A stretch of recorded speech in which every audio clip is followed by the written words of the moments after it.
pangarap na hindi ko maaabot, at may mga destinasyong hanggang tanaw lang. Minsan masakit tanggapin na hindi lahat ng gusto ko mangyayari. Pero habang lumilingon ako sa dinaanan ko, nakikita kong hindi naman pala walang saysay sa bawat taong natulungan kong tumayo. May purpose pala ang paglalakbay ko.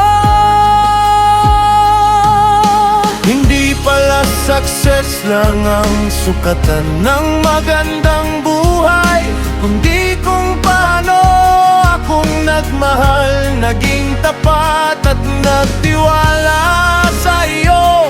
At kahit may mga bagay akong hindi nakita, may peace pa rin sa puso ko, dahil alam kong may mga binhi akong naitanim na tutubo sa tamang panahon. Kapag ikaw ang author ng story ko, hindi masasayang ang bawat chapter. Diyos ko, hindi na sayang ang journey ko sa bawat luha at pagod na dinaanan ko. Kahit hindi ko nakita ang buong ending, may purpose ka pa rin. Hindi na sayang ang journey ko, kahit unfinished minsan ang story. Sa bawat pagbangan nilakaran ko, kasama ka, may kabuluhan pa rin.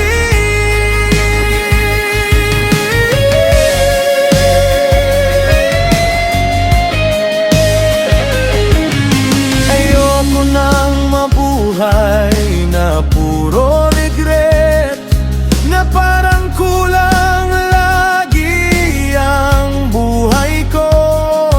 Mas gusto kong matutong magpasalamat sa bawat season na ipinahiram mo. At kung may susunod mang chapter na hindi ko na maabutan, okay lang, basta alam kong naging faithful ako. Kapag trust mo ang hawak ng puso ko, hindi ako matatakot sa ending. Hindi na sayang ang journey ko sa bawat luha at pagod na dinaanan ko. Kahit hindi ko nakita ang buong ending, may purpose ka pa rin. Hindi ko kailangang makita ang lahat para magtiwala. Hindi na susukat nin success lang ang wak ng buhay ko. Sa bawat sakripisyo, pagod at pananampalataya,